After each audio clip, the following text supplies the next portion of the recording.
Today, we're diving into a topic that affects almost all of us: our relationship with our phones. We all know how important phones have become in our lives. They keep us connected, entertained, and informed. But have you ever stopped to think about how much time you spend on your phone each day? And more importantly, how much of that time is actually productive? Let's be honest with ourselves for a moment. How often do we pick up our phones just to kill time? You know, those moments when you're waiting for something or someone and you automatically reach for your phone without even thinking. It's become a habit for many of us, myself included. Now, I'm not saying that phones are evil or that we should get rid of them altogether. That would be unrealistic in today's world. But what I am saying is that we need to be more mindful of how we use our phones. Are we using them as tools to enhance our lives, or are we letting them control us? Think about it. How often do you find yourself mindlessly scrolling through social media, not really paying attention to what you're seeing?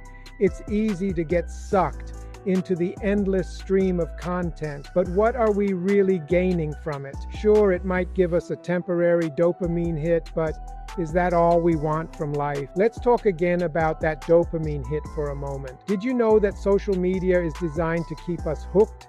Every like, comment, or share triggers a release of dopamine in our brains, the same chemical that's released when we exercise or spend time with loved ones. But here's the thing, getting that dopamine hit from social media is easy. It requires no effort on our part. It's like a shortcut to happiness. But real happiness, the kind that comes from achieving something meaningful or connecting with another person, that takes effort. It takes time and energy. And when we're constantly glued to our phones, we're robbing ourselves of the opportunity to experience that kind of happiness. So here's my challenge to you. Try putting your phone away during your workouts. Instead of reaching for it between sets, focus on your breathing, your form, or simply enjoy the moment. See how it affects your performance. I bet you'll be surprised by the results. And when you're spending time with someone, whether it's a friend, a partner, or a family member, try putting your phone on silent and giving them your full attention. You might be amazed at how much more you enjoy the experience when you're fully present. I know it's not easy. We're all so used to having our phones with us at all times, but trust me, the benefits of breaking free from that constant connection are worth it. So give it a try and let me know how it goes in the comments below. I can't wait to hear about your experiences. Now let's take a deeper look at how our phones are affecting our lives. Think about a typical day for you. How often do you check your phone? Is it the first thing you do in the morning and the last thing you do at night? Many of us are guilty of this habit. We wake up, grab our phones, and start scrolling through social media or checking emails before we even get out of bed. This constant need to be connected can have negative effects on our mental health. Studies have shown that excessive phone use can lead to increased feelings of anxiety, depression, and loneliness. When we're constantly comparing our lives to the highlight reels of others on social media, it's easy to feel like we're not doing enough or that our lives aren't as exciting as theirs. But it's not just our mental health that's at risk. Our physical health can also suffer from too much screen time. The blue light emitted by screens can disrupt our sleep patterns, making it harder for us to fall asleep at night. And let's not forget about the impact on our posture. How often do you catch yourself hunched over your phone, neck bent at an awkward angle? Over time, this can lead to neck and back pain, as well as other musculoskeletal issues. But perhaps the most concerning aspect of our phone addiction is its impact on our relationships. How often do you see couples out at a restaurant, both engrossed in their phones instead of engaging with each other? Or parents who are so distracted by their screens that they miss out on precious moments with their children? Our phones have become barriers to real human connection, and it's time we take a step back and reassess our priorities. So what can we do to break free from our phone addiction? It all starts with awareness. Take notice of how often you reach for your phone throughout the day and ask yourself if it's really necessary. In addition to all the points we've discussed, I'd like to share a personal reflection.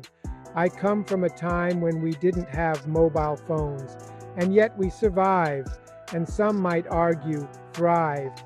As children, we were more active, spending our days outdoors exploring and playing. As teenagers, we were curious, eager to discover the world and interact with others.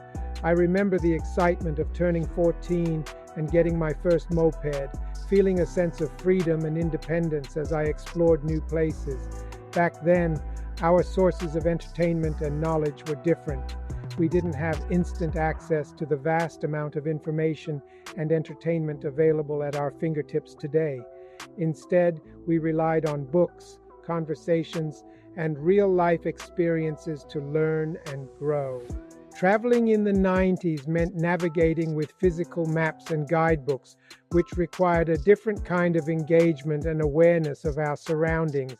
Today, however, things have changed drastically. Children as young as 2 years old are exposed to screens and smartphones, learning how to navigate digital interfaces before they can even read. The sheer volume of information available online, including explicit content, is unprecedented. It's a stark contrast to the world I grew up in, where such exposure was limited and carefully monitored.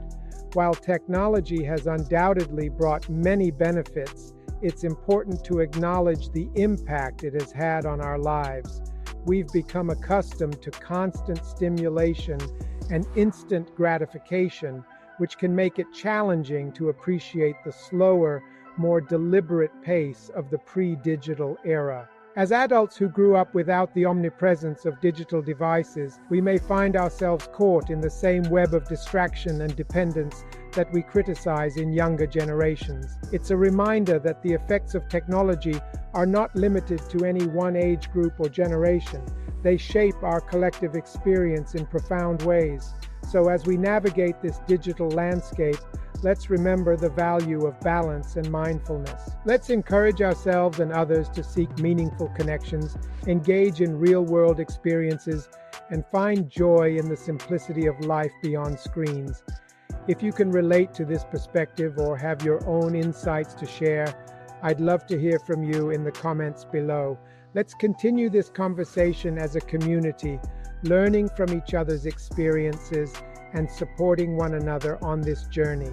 And if you found this video thought-provoking or insightful, don't forget to give it a thumbs up and subscribe to our channel for more content like this. Together, we can navigate the complexities of the digital age with wisdom and intentionality. Can that text message wait until later? Do you really need to check your social media accounts right now? Once you've become more aware of your phone habits, try setting some boundaries for yourself. Designate certain times of the day when you'll check your phone and stick to those times. Turn off notifications for apps that you find particularly distracting so you're not constantly tempted to check them. Another helpful tip is to find alternative activities to replace your phone time. Instead of scrolling through social media during your downtime, why not pick up a book, go for a walk, or spend time with loved ones? These activities not only give your brain a break from screens, but also provide you with more meaningful experiences. And finally, don't be afraid to ask for help if you feel like your phone use is getting out of control. There are plenty of resources available, both online and offline, to help you curb your phone addiction and regain control of your life. In conclusion, our phones have become an integral part of our lives, but it's important to remember that they should be tools to enhance our lives, not control them. By being more mindful of how we use our phones and setting boundaries for ourselves, we can break free from the constant urge to be connected and rediscover the joy of living in the moment. Now, let's delve into some scientific evidence that sheds light on the impact of excessive phone use on our brains. According to a study published in the journal PLOS ONE, researchers found that excessive smartphone use can lead to alterations in brain chemistry, particularly in the levels of GABA, gamma-aminobutyric acid, a neurotransmitter that helps regulate anxiety. The study, which involved MRI scans of the participants' brains, revealed that those who reported higher levels of smartphone use had lower levels of GABA compared to those who used their smartphones less frequently. This suggests that excessive smartphone use may be linked to increased anxiety levels, as GABA is known to play a crucial role in calming the brain. Furthermore, a study published in the journal Computers in Human Behavior found that heavy smartphone use is associated with decreased cognitive function, particularly in the areas of attention and memory.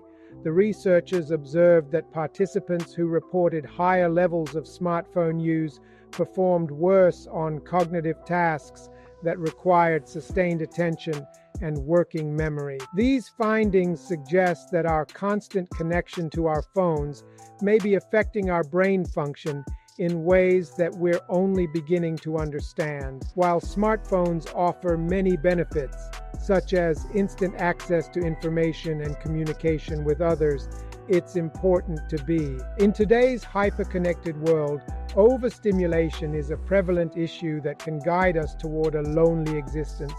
It's not just about the information overload we experience from studies or visible sources. It's also about the invisible impact of technology on our lives.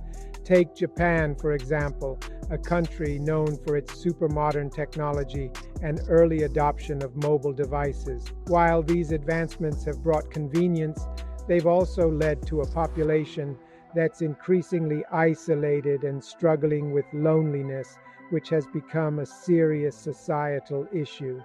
In Japan, the use of mobile devices has contributed to a society where people are more connected virtually but less connected in real life.